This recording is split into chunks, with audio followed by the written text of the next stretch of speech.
ಎಲ್ಲರಿಗೂ ನಮಸ್ಕಾರ. ಇಂದು ನಾವು ಲಕ್ಷ್ಮೀ ಸ್ಪರ್ಧಾ ಅಕಾಡೆಮಿ ವತಿಯವರಿಂದ ಸಿ ಗ್ರೂಪ್ 2016ರ ಕ್ವಶನ್ ಬ್ಯಾಂಕ್ ನಲ್ಲಿ ಕಂಪ್ಯೂಟರಿನ 30 ಪ್ರಶ್ನೆಗಳನ್ನು ವಿವರಿಸಲಾಗಿದೆ. ಈ ಪ್ರಶ್ನೆ ಉತ್ತರಗಳು ಟೆಟ್, ಸಿಇಟಿ, ಎಸ್ಡಿಎ, ಎಫ್ಡಿಎ ಪರೀಕ್ಷೆಗಳಿಗೆ ಉಪಯುಕ್ತವಾಗಿರುತ್ತವೆ. ಪ್ರಶ್ನೆ ಉತ್ತರ 1ನೇದು, ಡಿಎಸ್ಎಲ್ ನ ವಿಸ್ತೃತ ರೂಪವೇನು? ಅಂದ್ರೆ ಕ್ವಶನ್ ಬಂದ್ಬಿಟ್ಟು ಏನದ, ಡಿಎಸ್ಎಲ್ ನ ವಿಸ್ತೃತ ರೂಪವೇನು? ಆಪ್ಷನ್ ಬಂದ್ಬಿಟ್ಟು automatic digital satellite link, asymmetric digital satellite link, asynchronous digital subscriber link, audio digital signature link. ಉತ್ತರ ಬಂದ್ಬಿಟ್ಟು ಏನಾಗಿರುತ್ತೆ, ಅಸಿಮೆಟ್ರಿಕ್ ಡಿಜಿಟಲ್ ಸ್ಯಾಟಲೈಟ್ ಲಿಂಕ್ ಆಗಿರುತ್ತೆ. ಉತ್ತರ ಯಾವುದು ಅಂತಂದ್ರೆ 2 ಅಸಿಮೆಟ್ರಿಕ್ ಡಿಜಿಟಲ್ ಸ್ಯಾಟಲೈಟ್ ಲಿಂಕ್ ಆಗಿರುತ್ತೆ. ನೆಕ್ಸ್ಟ್ 2ನೇ ಕ್ವಶನ್, IP ವಿಳಾಸವು ಪ್ರಸ್ತುತ ಅಂದ್ರೆ ಆಪ್ಷನ್ ಬಂದ್ಬಿಟ್ಟು 4 ಬೈಟ್ಸ್ ಲಾಂಗ್ ಲಂಬ ಅಂತ ಹೇಳ್ತೀವಿ. ಸೆಕೆಂಡ್ ಒನ್ 6 ಬೈಟ್ಸ್ ಲಾಂಗ್ ಲಂಬ ಅಂತ ಹೇಳ್ತೀವಿ. Next third one 8 bites long ಲಂಬ ಅಂತ ಹೇಳ್ತೀವಿ. 4ನೇದು 12 ಬೈಟ್ಸ್ ಲಾಂಗ್ ಲಂಬ ಅಂತ ಹೇಳ್ತೀವಿ. ಉತ್ತರ ಬಂದ್ಬಿಟ್ಟು ಯಾವುದು, 4 ಬೈಟ್ಸ್ ಲಾಂಗ್ ಅಂತ ಹೇಳ್ತೀವಿ. ಉತ್ತರ 4 ಬೈಟ್ಸ್ ಲಾಂಗ್ ಲಂಬ ಅಂದ್ರೆ ಆಪ್ಷನ್ ಯಾವ್ದಿದೆ ಅದರಲ್ಲಿ 1ನೇದು. ನೆಕ್ಸ್ಟ್ ಥರ್ಡ್ ಒನ್ ಕ್ವಶನ್, ಅಂತರ್ಜಾಲವು ಈ ತಂತ್ರಗಾರಿಕೆಯನ್ನು ಬಳಸುತ್ತದೆ. Options telephone switching, Telegram switching, packet switching, circuit switching. ಉತ್ತರ ಯಾವುದು, ಪ್ಯಾಕೆಟ್ ಸ್ವಿಚಿಂಗ್. ಆಪ್ಷನ್ 3ನೇದು ಯಾವುದು, ಪ್ಯಾಕೆಟ್ ಸ್ವಿಚಿಂಗ್ ಅಂತ ನಾವು ಹೇಳ್ತೀವಿ. ನೆಕ್ಸ್ಟ್ 4ನೇ ಕ್ವಶನ್ ಬರುತ್ತೆ, ಡ್ರಾಪ್ ಕ್ಯಾಪ್ ಎನ್ನುವ ಆಯ್ಕೆಯನ್ನು ಯಾವ ಉದ್ದೇಶಕ್ಕೆ ಬಳಸುತ್ತೇವೆ? ಆಪ್ಷನ್ಸ್ ಒಂದು ಪ್ಯಾರಾವನ್ನು ತೆಗೆದುಹಾಕಲು, ಪ್ಯಾರಾಗ್ರಾಫಿನ ಮೊದಲ ಅಕ್ಷರವನ್ನು ದೊಡ್ಡದಾಗಿ ಸೃಷ್ಟಿ ಮಾಡಲು, 2 ಪ್ಯಾರಾಗಳ ನಡುವಿನ ಅಂತರವನ್ನು ಸರಿತೂಗಿಸುವ, ಪ್ಯಾರಾಗ್ರಾಫ್ ಅನ್ನು ಸವಿನ್ಯಾಸಗೊಳಿಸುವ. ಉತ್ತರ ಯಾವುದಿದೆ, ಪ್ಯಾರಾಗ್ರಾಫಿನ ಮೊದಲ ಅಕ್ಷರವನ್ನು ದೊಡ್ಡದಾಗಿ ಸೃಷ್ಟಿ ಮಾಡಲು. ಆಪ್ಷನ್ ಯಾವುದಿರುತ್ತೆ, 2ನೇದು. ಉತ್ತರ 2. ನೆಕ್ಸ್ಟ್ 4ನೇದು 5ನೇ ಕ್ವಶನ್, ಎಕ್ಸೆಲ್ ನಲ್ಲಿ ಆಸಕ್ತಿ ಇರುವ ಸೆಲ್ಗಳನ್ನು ಮಾತ್ರ ಎತ್ತಿ ತೋರಿಸಲು ಡ್ಯಾಶ್ ಅನ್ನು ಉಪಯೋಗಿಸುತ್ತೇವೆ. ಆಪ್ಷನ್ಸ್ ಕೋಶ ಸೆಲ್ ಅಂತ ಹೇಳ್ತೀವಿ, ಅದಕ್ಕೆ ಸವಿನ್ಯಾಸ. ನೆಕ್ಸ್ಟ್ ಕೋಶ ಸೆಲ್ ಶೈಲಿ, ಪಠ್ಯ ಸವಿನ್ಯಾಸ, ಷರತ್ತುಬದ್ಧ ಕಂಡೀಷನಲ್ ಅಂತ ಹೇಳ್ತೀವಿ, ಸವಿನ್ಯಾಸ ಅಂತ ಹೇಳ್ತೀವಿ. ಉತ್ತರ ಯಾವುದು, ಷರತ್ತುಬದ್ಧ ಕಂಡೀಷನಲ್ ಸವಿನ್ಯಾಸ ಅಂತ ಹೇಳ್ತೀವಿ. ಉತ್ತರ 4ನೇದು. ನೆಕ್ಸ್ಟ್ 6ನೇ ಕ್ವಶನ್ ಬಂದ್ಬಿಟ್ಟು, MS ವರ್ಡಿನಲ್ಲಿ ಸಬ್ಸ್ಕ್ರಿಪ್ಟ್ ಮಾಡಲು ಬಳಸುವ ಕೀ ಸಂಯೋಜನೆ. Options control plus is equal to, 2ನೇ option control shift plus, next control shift is equal to, 4ನೇ ಆಪ್ಷನ್ ಕಂಟ್ರೋಲ್ ಇನ್ಸರ್ಟ್ ಅಂತ ಹೇಳ್ತೀವಿ. ಉತ್ತರ ಬಂದ್ಬಿಟ್ಟು control is equal to, option ಯಾವ್ದಿದೆ, control is equal to option 1ನೇದು. ಉತ್ತರ control is equal to. Next 7ನೇ ಕ್ವಶನ್, MS ಎಕ್ಸೆಲ್ ನಲ್ಲಿ ಇಸ್ ಈಕ್ವಲ್ ಟು NOW0 ಎಂದು ಟೈಪ್ ಮಾಡಿದರೆ ಏನಾಗುತ್ತೆ? ಫಸ್ಟ್ ಆಪ್ಷನ್ಸ್ ಅಲ್ಲಿ ಇಂದಿನ ದಿನಾಂಕ ಸಿಗುತ್ತದೆ, ಸದ್ಯದ ಸಮಯ ಸಿಗುತ್ತದೆ, ಕ್ರಮವಾಗಿ ಸದ್ಯದ ಸಮಯ ಮತ್ತು ಇಂದಿನ ದಿನಾಂಕ ಸಿಗುತ್ತದೆ, ಕ್ರಮವಾಗಿ ಇಂದಿನ ದಿನಾಂಕ ಮತ್ತು ಸದ್ಯದ ಸಮಯ ಸಿಗುತ್ತದೆ. ಉತ್ತರ ಯಾವುದು, ಕ್ರಮವಾಗಿ ಇಂದಿನ ದಿನಾಂಕ ಮತ್ತು ಸದ್ಯದ ಸಮಯ ಸಿಗುತ್ತದೆ. ಅಂದ್ರೆ ಕ್ವಶನ್ ಆನ್ಸರ್ ಯಾವ್ದಿದೆ, ಕ್ರಮವಾಗಿ ಇಂದಿನ ದಿನಾಂಕ ಮತ್ತು ಸದ್ಯದ ಸಮಯ 4ನೇದು. ಉತ್ತರ ಯಾವುದು, 4ನೇ ಆಪ್ಷನ್ ಆಗಿರುತ್ತೆ. ನೆಕ್ಸ್ಟ್ 8ನೇ ಕ್ವಶನ್ ಬರುತ್ತೆ, MS ವರ್ಡ್ ನಲ್ಲಿ ಕಾಗುಣಿತ ಪರಿಶೀಲನೆಗಾಗಿ ಯಾವ ಸ್ವಯಂಚಾಲಿತ ಕಾರ್ಯಕಾರಿ ಕೀಲಿಯನ್ನು ಬಳಸಲಾಗುತ್ತದೆ? Options F1, F2, F5, F7. ಉತ್ತರ ಯಾವುದಿದೆ, F7. 4. ಉತ್ತರ ಯಾವುದು, 4ನೇ ಆಪ್ಷನ್ F7 ಅಂತ ಹೇಳ್ತೀವಿ. ನೆಕ್ಸ್ಟ್ 9ನೇ question, is equal to round 8.50, 0 ಸೂತ್ರವು MS ಎಕ್ಸೆಲ್ ನ ನೀಡುವ ಬೆಲೆ ಯಾವುದು?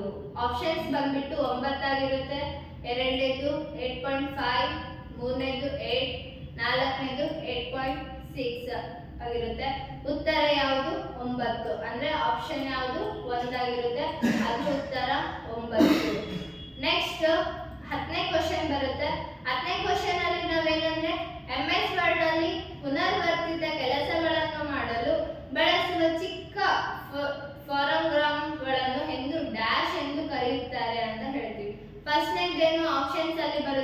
ಮೈಕ್ರೋಸ್ ಅಂತ ಬರುತ್ತೆ, ಆಡ್ ಆನ್ ಬರುತ್ತೆ, ಮೈಲ್ ಮಾರ್ಚ್ ಬರುತ್ತೆ, ರೆಫರೆನ್ಸ್ಗಳು ಅಂತ ಬರುತ್ತೆ. ಆದ್ರೆ ಉತ್ತರ ಯಾವ್ದಾಗಿರುತ್ತೆ? ಮೈಕ್ರೋಸ್. ಅಂದ್ರೆ ಆಪ್ಷನ್ ಬಂದ್ಬಿಟ್ಟು ಯಾವ್ದಾಗಿರುತ್ತೆ? ಒಂದನೇದು ಮೈಕ್ರೋಸ್ ಆಗಿರುತ್ತೆ. ನೆಕ್ಸ್ಟ್ 11ನೇ ಕ್ವಶನ್, MS Excel ನಲ್ಲಿ A1, A2, A3, B1, B2 ಮತ್ತು B3 ಘಟಕಾಂಶಗಳ ಗರಿಷ್ಠ ಮೌಲ್ಯವನ್ನು ಕಂಡುಹಿಡಿಯಲು ಬಳಸುವ ಸೂತ್ರ ಯಾವುದು? ಆಪ್ಷನ್ಸ್ ಬರುತ್ತೆ MAX, ಆಪ್ಷನ್ಸ್ A1.B3 ಅಂತ ಬರುತ್ತೆ, MAX MUM ಬರುತ್ತೆ, ಮ್ಯಾಕ್ಸಿಮಮ್ ಅಂತಾನು ಹೇಳ್ತೀವಿ. ನೆಕ್ಸ್ಟ್ MAX ಮ್ಯಾಕ್ಸಿಮಮ್, ಇದರಲ್ಲಿ ಬ್ರಾಕೆಟ್ಸ್ ಇರೋ ಪ್ರಕಾರ ನಾವು ಹೇಳ್ತೀವಿ. ನೆಕ್ಸ್ಟ್ ಉತ್ತರ ಯಾವ್ದಾಗಿರುತ್ತೆ? MAX A1.B3 ಆಗುತ್ತೆ. ಅಂದ್ರೆ ಉತ್ತರ ಯಾವ್ದಾಗಿರುತ್ತೆ? ಒಂದನೇದ್ದು. ನೆಕ್ಸ್ಟ್ 12ನೇ ಕ್ವಶನ್ ಬರುತ್ತೆ, MS Excel ನಲ್ಲಿ ಹೊಸ ವರ್ಕ್ ಶೀಟ್ ಅನ್ನು ಸೇರಿಸಲು ಬಳಸುವ ಕೀಲಿ ಯಾವುದು? ಸಮೂಹ ಕೀಲಿ. ನೆಕ್ಸ್ಟ್ ಆಪ್ಷನ್ಸ್ ಬರುತ್ತೆ shift F5, shift F6, shift F10, shift F11 ಅಂತ ಬರುತ್ತೆ. ಅದರ ಉತ್ತರ ಯಾವ್ದಾಗಿರುತ್ತೆ? 4ನೇದು ಶಿಫ್ಟ್ F11 ಅಂತ ನಾವು ಹೇಳ್ತೀವಿ. ನೆಕ್ಸ್ಟ್ 13ನೇ ಕ್ವಶನ್, MS Excel ನಲ್ಲಿ ಒಂದು ಸಾಲನ್ನು ಮರೆಮಾಡಲು ಡ್ಯಾಶ್ ಕೀಲಿಯನ್ನು ಅದುಮಬೇಕು. ಅದು ಆಪ್ಷನ್ಸ್ ಬರುತ್ತೆ Ctrl+9, Ctrl+R, Ctrl+F9, ಡಿಲೀಟ್ ಕೀಲಿ ಅಂತ ಹೇಳ್ತೀವಿ. ಅದರ ಉತ್ತರ ಯಾವ್ದಿದೆ? Ctrl+9. ಆಪ್ಷನ್ಸ್ ಅಲ್ಲಿ ಯಾವ್ದಿದೆ? ಒಂದನೇದು. ಉತ್ತರ ಯಾವುದು? ಒಂದನೇದು Ctrl+9 ಅಂತ ಹೇಳ್ತೀವಿ. ನೆಕ್ಸ್ಟ್ 14ನೇ question, MS PowerPoint presentation ನಲ್ಲಿ ಕಂಪನಿಯ ಲೋಗೋಗಳನ್ನು ಪ್ರತಿಯೊಂದು ಸ್ಲೈಡ್ಗಳಲ್ಲಿ ಸೇರಿಸಲು ಡ್ಯಾಶ್ ಆಯ್ಕೆಯನ್ನು ಬಳಸುತ್ತಾರೆ. First one slide starter, slide master, handout master, notes master ಅಂತ ಬರುತ್ತೆ. ಆದ್ರೆ ಉತ್ತರ ಯಾವ್ದಾಗಿರುತ್ತೆ? ಸ್ಲೈಡ್ ಮಾಸ್ಟರ್ ಆಗಿರುತ್ತೆ. ಅಂದ್ರೆ ಕ್ವಶನ್ ಬಂದ್ಬಿಟ್ಟು ಆನ್ಸರ್ ಏನಾಗುತ್ತೆ? ಎರಡನೇದು ಸ್ಲೈಡ್ ಮಾಸ್ಟರ್ ಅಂತ ನಾವು ಹೇಳ್ತೀವಿ. ನೆಕ್ಸ್ಟ್ 15ನೇ ಕ್ವಶನ್, ಯಾವ ರೀತಿಯ ಸಂಗ್ರಹ ಸಾಧನಗಳು ವಿಘಟನೆಯ ಪರಿಣಾಮಕ್ಕೆ ಒಳಪಡುತ್ತವೆ? ಆಪ್ಷನ್ ಬಂದ್ಬಿಟ್ಟಿರುತ್ತೆ ದೃಷ್ಟಿಯ ಆಪ್ಟಿಕಲ್, ಕಾಂತೀಯ, ಘನಸ್ಥಿತಿಯ, ರೋಮ್ ಅಂತ ಹೇಳ್ತೀವಿ. ಆದ್ರೆ ಅದು ಏನಾಗುತ್ತೆ? ಉತ್ತರ ಗ್ರೇಸ್ ಪ್ರಕಾರ ನಾವು ಹೇಳ್ತೀವಿ. ನೆಕ್ಸ್ಟ್ 16ನೇ ಕ್ವಶನ್, MS ಪವರ್ ಪಾಯಿಂಟ್ ನಲ್ಲಿ ಕೇವಲ ಪಠ್ಯ ಹಾಗೂ ಬುಲೆಟ್ಗಳು ಪ್ರದರ್ಶನಗೊಳ್ಳುವ ನೋಟವನ್ನು ಡ್ಯಾಶ್ ಎನ್ನುವರು. ಅದರ ಒಂದನೇದೇನಿದೆ? ಆಪ್ಷನ್ಸ್ ಅಲ್ಲಿ ಪ್ರಿಂಟ್ ಲೇಔಟ್ ಅಂತ ಹೇಳ್ತೀವಿ, ಆಪ್ಷನ್ 2 ಅಲ್ಲಿ ಔಟ್ಲೈನ್ ಅಂತ ಹೇಳ್ತೀವಿ, ಆಪ್ಷನ್ 3 ಅಲ್ಲಿ ನಾರ್ಮಲ್ ಅಂತ ಹೇಳ್ತೀವಿ, ಆಪ್ಷನ್ 4 ನಲ್ಲಿ ಸ್ಲೈಡ್ ಸ್ಟಾರ್ಟರ್ ಅಂತ ಹೇಳ್ತೀವಿ. ಆದ್ರೆ ಉತ್ತರ ಯಾವ್ದಾಗಿರುತ್ತೆ? ಔಟ್ಲೈನ್ ಆಗಿರುತ್ತೆ. ಆನ್ಸರ್ ಯಾವ್ದು? ಆಪ್ಷನ್ 2 ಔಟ್ಲೈನ್ ಅಂತ ಹೇಳ್ತೀವಿ. ನೆಕ್ಸ್ಟ್ 17ನೇ ಕ್ವಶನ್, MS Excel ನಲ್ಲಿ 3D ಉಲ್ಲೇಖ ಸೂತ್ರವು ಏನಾಗಿದೆ ನೋಡೋಣ. ಫಸ್ಟ್ ಆಪ್ಷನ್ಸ್ ಅಲ್ಲಿ ಏನಿದೆ? ವರ್ಕ್ ಶೀಟ್ಸ್ ಗಳಲ್ಲಿ ವ್ಯಾಪಿಸಿದೆ, ಫಾರ್ಮ್ಯಾಟಿಂಗ್ ಆಯ್ಕೆಗಳನ್ನು ಸೀಮಿತಗೊಳಿಸುತ್ತದೆ, ಬದಲಾಯಿಸಲು ಸಾಧ್ಯವಿಲ್ಲ, ಕೇವಲ ಸಂಕ್ಷಿಪ್ತ ವರ್ಕ್ ಶೀಟ್ ಕಾಣಿಸಿಕೊಳ್ಳುತ್ತದೆ. ಅದರ ಉತ್ತರ ಯಾವುದು? ವರ್ಕ್ ಶೀಟ್ ಗಳಲ್ಲಿ ವ್ಯಾಪಿಸಿದೆ. ಆಪ್ಷನ್ ಬಂದ್ಬಿಟ್ಟು ಯಾವ್ದಾಗಿರುತ್ತೆ? ಒಂದನೇದಾಗಿರುತ್ತೆ. ಅದೇನಿದೆ? ವರ್ಕ್ ಶೀಟ್ ಗಳಲ್ಲಿ ವ್ಯಾಪಿಸಿದೆ. ಉತ್ತರ ಬಂದ್ಬಿಟ್ಟು ಆಪ್ಷನ್ ಎ. ನೆಕ್ಸ್ಟ್ 18ನೇ ಕ್ವಶನ್ ಅಲ್ಲಿ ಹೇಳುವುದಾದ್ರೆ, MS ವರ್ಡ್ ನಲ್ಲಿ ಬುಕ್ ಮಾರ್ಕ್ ಗಳ ಬಳಕೆ ಏನು? ಆಪ್ಷನ್ ಒಂದನೇದೇನಾಗಿರುತ್ತೆ? ಕಾಗುಣಿತ, ಸ್ಪೆಲ್ಲಿಂಗ್ ಸರಿ ಮಾಡಲು ಇರುತ್ತೆ. ನೆಕ್ಸ್ಟ್ ದಾಖಲೆಯ ಡಾಕ್ಯುಮೆಂಟ್ ನ ನಿರ್ದಿಷ್ಟ ಸ್ಥಳಕ್ಕೆ ಹೋಗಲು ಆಗಿರುತ್ತದೆ. ತಪ್ಪಾದ ಕಾಗುಣಿತಗಳನ್ನು ನಿರ್ಲಕ್ಷಿಸಲಾಗಿರುತ್ತದೆ. ಆಪ್ಷನ್ 4ನೇದು ಜೋಡಣೆಯನ್ನು ಆನ್ಲೈನ್ ಮೆಟ್ಸ್ ಅನ್ನು ಹಾಗೆಯೇ ಉಳಿಸಲು. ಅದೇ ಉತ್ತರ ಬಂದ್ಬಿಟ್ಟೇನಿರುತ್ತೆ? ದಾಖಲೆಯ ಡಾಕ್ಯುಮೆಂಟ್ ನ ನಿರ್ದಿಷ್ಟ ಸ್ಥಳಕ್ಕೆ ಹೋಗಲು ಆಗಿರುತ್ತದೆ. ಆಪ್ಷನ್ ಬಂದ್ಬಿಟ್ಟು ಯಾವ್ದಾಗಿರುತ್ತೆ? ಎರಡನೇದಾಗಿರುತ್ತೆ. ನೆಕ್ಸ್ಟ್ 19ನೇ ಕ್ವಶನ್, ಪವರ್ ಪಾಯಿಂಟ್ ಪ್ರದರ್ಶನದಲ್ಲಿ ಯಾವ ಫೈಲ್ ಫಾರ್ಮ್ಯಾಟ್ ಅನ್ನು ಬಳಸಬಹುದು? ಆ ಆಪ್ಷನ್ಸ್ ಬರ್ತದೆ GIF, JPG, WAV, ಇವುಗಳಲ್ಲಿ ಎಲ್ಲವೂ. ಅಂದ್ರೆ ಉತ್ತರ ಏನಾಗಿರುತ್ತೆ? ಇವುಗಳಲ್ಲಿ ಎಲ್ಲವೂ ನಾವು ಬಳಸುತ್ತೇವೆ. ಆಪ್ಷನ್ ಬಂದ್ಬಿಟ್ಟು ಯಾವುದಾಗಿರುತ್ತೆ? 4ನೇದಾಗಿರುತ್ತೆ. ನೆಕ್ಸ್ಟ್ 20ನೇ ಕ್ವಶನ್ ಬಂದ್ರೆ, ಇದರಲ್ಲಿ ಏನಂದ್ರೆ ನುಡಿ ಕನ್ನಡ ತಂತ್ರಾಂಶವು ಡ್ಯಾಶ್ ವ್ಯವಸ್ಥೆಯನ್ನು ಬಳಸುತ್ತದೆ. ಇದೇನಂದ್ರೆ ಉತ್ತರ ಬಂದ್ಬಿಟ್ಟು ಏನಾಗಿರುತ್ತೆ ಯುನಿಕ್ ಕೋಡ್ ಆಗಿರುತ್ತೆ ಆರ್ ASCII ಅಂತ ಬರುತ್ತೆ. ಇದನ್ನ ನಾವು ಒಂದನೇ ಆಪ್ಷನ್ ಅಂತಾನೂ ಹೇಳ್ಬೋದು ಅಥವಾ 4ನೇ ಆಪ್ಷನ್ ಅಂತಾನೂ ಹೇಳ್ಬೋದು. ಇವೆರಡರಲ್ಲಿ ಉತ್ತರ ಯಾವ್ದಾದ್ರು ಒಂದು ಹಾಕಿದ್ರು ನಡೆಯುತ್ತೆ. ನೆಕ್ಸ್ಟ್ 21ನೇ ಕ್ವಶನ್, ಡ್ಯಾಶ್ ನೆಟ್ವರ್ಕ್ ಉಪಯೋಗಿಸುವುದರ ಪ್ರಯೋಜನಗಳಲ್ಲಿ ಒಂದಾಗಿದೆ. ಆಪ್ಷನ್ಸ್ ಬರುತ್ತೆ ಬಾಹ್ಯ ಸಾಧನ ಹಂಚಿಕೆ, 2ನೇದು ಕಡತ ಭದ್ರತೆ, 3ನೇದು ರಕ್ಷಣೆ, 4ನೇದು ವಿಶ್ವಾಸಾರ್ಹತೆ. ಆದ್ರೆ ಉತ್ತರ ಯಾವ್ದಾಗಿರುತ್ತೆ ಬಾಹ್ಯ ಸಾಧನ ಹಂಚಿಕೆ ಆಗಿರುತ್ತದೆ. ಆಪ್ಷನ್ ಬಂದ್ಬಿಟ್ಟು 1ನೇದಾಗಿರುತ್ತೆ. ಉತ್ತರ ಯಾವುದು 1ನೇ ಆಪ್ಷನ್ ಬಾಹ್ಯ ಸಾಧನ ಹಂಚಿಕೆ. ನೆಕ್ಸ್ಟ್ 22ನೇ ಕ್ವಶನ್ ಬರುತ್ತೆ, MS Excel ವರ್ಕ್ ಶೀಟ್ ನಲ್ಲಿರುವ ಒಟ್ಟು ಸಾಲುಗಳು ಅಂದ್ರೆ ಅದಕ್ಕೆ ರೋಸ್ ಅಂತ ಹೇಳ್ತೀವಿ. ಅದರಲ್ಲಿ ಆಪ್ಷನ್ಸ್ ಬರುತ್ತೆ 65,000, 2ನೇ ಆಪ್ಷನ್ 65,530, 3ನೇ ಆಪ್ಷನ್ ಏನ್ ಬರುತ್ತೆ 65,538 ಬರುತ್ತೆ, 4ನೇದು ಏನಿದೆ 65,556 ಇದೆ. ಬಟ್ ಉತ್ತರ ಯಾವ್ದಿದೆ 65,530. ಆಪ್ಷನ್ ಯಾವ್ದಾಗಿರುತ್ತೆ 3ನೇದಾಗಿರುತ್ತೆ. ಇದಕ್ಕೆ 65,538 ಅಂತ ಹೇಳ್ತೀವಿ. ನೆಕ್ಸ್ಟ್ 23ನೇ ಕ್ವಶನ್ ಅಲ್ಲಿ ಬರ್ತೀವಿ. 23ನೇ ಕ್ವಶನ್ ಅಲ್ಲಿ ಹೇಳ್ಬೇಕಾದ್ರೆ MS Excel ನ ಸೆಲ್ ನಲ್ಲಿರುವ ಟೆಕ್ಸ್ಟ್ ರ್ಯಾಪ್ ಮಾಡಲು ಉಪಯೋಗಿಸುವ ಕೀಗಳು. 1ನೇ option control enter, alt enter, shift enter. ಇವುಗಳಲ್ಲಿ ಯಾವುದು ಅಲ್ಲ. ಅದರ ಉತ್ತರ ಏನಿದೆ ಆಲ್ಟ್ ಎಂಟರ್ ಅಂತ ಹೇಳ್ತೀವಿ. ಆನ್ಸರ್ ಯಾವುದು ಆಪ್ಷನ್ 2 ಆಲ್ಟ್ ಎಂಟರ್ ಅಂತ ಹೇಳ್ತೀವಿ. ನೆಕ್ಸ್ಟ್ 24ನೇ ಕ್ವಶನ್,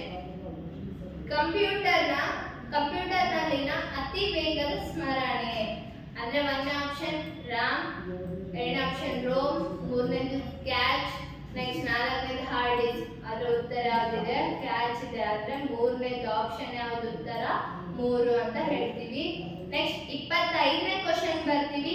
25ನೇ ಕ್ವಶನ್ ಅಲ್ಲಿ ಈ ಕೆಳಗಿನವುಗಳಲ್ಲಿ ಮೈಕ್ರೋ ಪ್ರೊಸೆಸರ್ ಆಗಿಲ್ಲದಿರುವುದು ಯಾವುದು? ಆಪ್ಷನ್ಸ್ ಬರುತ್ತೆ 80186, 2 ಆಪ್ಷನ್ಸ್ 80286, 3 ಆಪ್ಷನ್ 80386, ನೆಕ್ಸ್ಟ್ 4ನೇ ಆಪ್ಷನ್ 80486.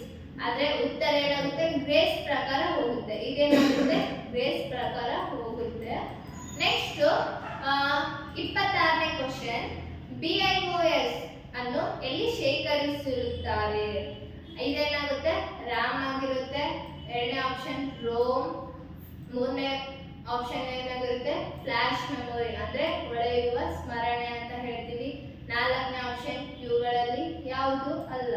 ಅದರ ಉತ್ತರ ಏನಾಗುತ್ತೆ ರೋಮ್ ಆಗಿರುತ್ತೆ, ಫ್ಲಾಶ್ ಮೆಮೊರಿ. ಅಂದ್ರೆ ಆಪ್ಷನ್ಸ್ ಯಾವ್ದಾಗಿರುತ್ತೆ 1 ಮತ್ತೆ 3, ಎರಡರಲ್ಲಿ ಯಾವ್ದಾದ್ರು ಚೂಸ್ ಮಾಡಿದ್ರೆ ಆನ್ಸರ್ 1 ಮತ್ತೆ 3 ಅಂತ ನಾವು ಹೇಳ್ತೀವಿ. ನೆಕ್ಸ್ಟ್ 27ನೇ ಕ್ವಶನ್ ಬರುತ್ತೆ, ಫಾರ್ಮ್ವೇರ್ ಯಾವುದರಲ್ಲಿ ಶೇಖರಣೆ ಆಗಿರುತ್ತದೆ? ಆಪ್ಷನ್ಸ್ ಅಲ್ಲಿ ಬರುತ್ತೆ 1ನೇದು ರೋಮ್, 2ನೇದು ರಾಮ್, 3ನೇದು ಕ್ಯಾಶ್, 4ನೇದು ಹಾರ್ಡ್ವೇರ್. ಅದರ ಉತ್ತರ ಏನಾಗಿರುತ್ತೆ ರೋಮ್ ಆಗಿರುತ್ತೆ. ಉತ್ತರ ರೋಮ್ ಅಂದ್ರೆ 1ನೇದು ಆಪ್ಷನ್ ಯಾವುದು 1ನೇದಾಗಿರುತ್ತೆ. ನೆಕ್ಸ್ಟ್ 28ನೇ ಕ್ವಶನ್, ಇವು ಕೆಳಗಿನವುಗಳಲ್ಲಿ ಯಾವ ಮೆಮೊರಿ ಕಡಿಮೆ ಪ್ರವೇಶ ಸಮಯ ಆಕ್ಸೆಸ್ ಟೈಮ್ ಹೊಂದಿದೆ? ಆಪ್ಷನ್ಸ್ ಬರುತ್ತೆ magnetic memory, semiconductor memory, cache memory, super memory ಅಂತ ಬರುತ್ತೆ. ಆದ್ರೆ ಉತ್ತರ ಯಾವುದು ಕ್ಯಾಶ್ ಮೆಮೊರಿ ಅಂತ ಬರುತ್ತೆ. ಇದು 3ನೇ ಆಪ್ಷನ್. ಉತ್ತರ ಯಾವುದು 3ನೇದು. ನೆಕ್ಸ್ಟ್ 29ನೇ ಕ್ವಶನ್, 7-bit ಅಲ್ಫಾನ್ಯೂಮೆರಿಕ್ ಕೋಡ್ ಯಾವುದು?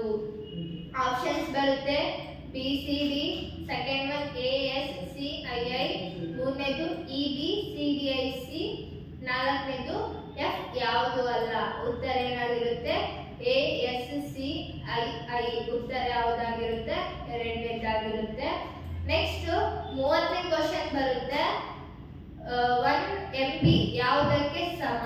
1000. 1ನೇದು ಪಾಯಿಂಟ್ಸ್ ಬರುತ್ತೆ 1000 ಬೈಟ್ಸ್, 2ನೇ ಆಪ್ಷನ್ 1000 KB, 1024 ಬೈಟ್ಸ್. ನೆಕ್ಸ್ಟ್ ನಾಲ್ಕನೇ ಆಪ್ಷನ್ 1024 KB. ಉತ್ತರ ಯಾವ್ದಾಗಿರುತ್ತೆ? 1024 KB ಅಂದ್ರೆ 1020 ಅಂದ್ರೆ ಮೂರನೇ ಆಪ್ಷನ್ ಉತ್ತರ ಆಗಿರುತ್ತೆ. ಸಾರಿ, ಅದೇನಂತಂದ್ರೆ 1024 KB ಅಂದ್ರೆ ನಾಲ್ಕನೇ ಆಪ್ಷನ್ ಆಗುತ್ತೆ. ಧನ್ಯವಾದಗಳು.